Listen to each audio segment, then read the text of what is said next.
కళ్యాణ్ రామ్, విజయశాంతి ప్రధాన పాత్రల్లో నటించిన Arjun son of Vyjayanthi cinema థియేటర్లలో సోసోగా రాణించింది. రిలీజైన కొద్ది రోజులకే అది ఓటీటీలోకి ఎంట్రీ ఇచ్చింది. ఈ విషయం ప్రస్తుతం సోషల్ మీడియాలో చర్చనీయాంశంగా మారింది. నందమూరి కళ్యాణ్ రామ్, విజయశాంతి ప్రధాన పాత్రల్లో తెరకెక్కిన తాజా చిత్రం అర్జున్ సన్ ఆఫ్ వైజయంతి. ప్రదీప్ చిలుకూరి దర్శకత్వం వహించిన ఈ మూవీలో సాయి మంజ్రేకర్ హీరోయిన్గా నటించింది.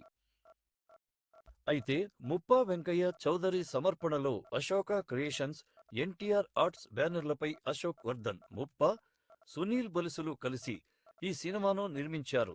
ఇక అర్జున్ రాంపాల్, సోహైల్ ఖాన్, పృథ్వీ రాజ్, చరణ్ రాజ్, సునీల్ బలుసులు కలిడ్డి తదితరులు ప్రధాన పాత్రలు పోషించారు.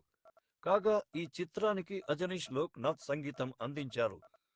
ఇక భారీ అంచనాల నడుమ ఈ మూవీ ఏప్రిల్లో రిలీజై యావరేజ్ గా అలా సోసో అనిపించుకున్న Arjun son of Vyjayanthi movie ఇప్పుడు సడైన ఓటీటీలోకి వచ్చేసింది. ఈ సినిమా డిజిటల్ స్ట్రీమింగ్ హక్కులను అమెజాన్ ప్రైమ్ వీడియో సొంతం చేసుకుంది. ఈ నేపథ్యంలో సోమవారం అర్ధరాత్రి నుంచే ఈ మూవీ ఓటీటీ స్ట్రీమింగ్ కు వచ్చేసింది. అది కూడా ఎలాంటి ముందస్తు ప్రకటన లేకుండానే. అయితే ఇందులో ఒక ట్విస్ట్ ఉంది. అర్జున్ సన్ ఆఫ్ వైజయంతి ప్రస్తుతం తెలుగు వెర్షన్ స్ట్రీమింగ్ అవుతున్నప్పటికీ యూకేలో ఉన్నవాళ్లు, అది కూడా అద్దె విధానంలో మాత్రమే ఈ మూవీ. అయితే ఈ గురువారం లేదా శుక్రవారం ఇండియాలో కూడా ఈ మూవీ అందుబాటులోకి రావచ్చునని తెలుస్తోంది. ప్రస్తుతం ఈ న్యూస్ సోషల్ మీడియాలో వైరల్ గా మారగా నెటిజన్స్ ఇదేం ట్విస్టురా అయ్యా అంటూ కమెంట్స్ చేస్తున్నారు.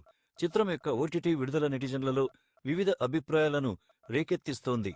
అనూహ్యమైన ఈ విడుదల వెనుక కారణాలు తెలియాల్సి ఉంది.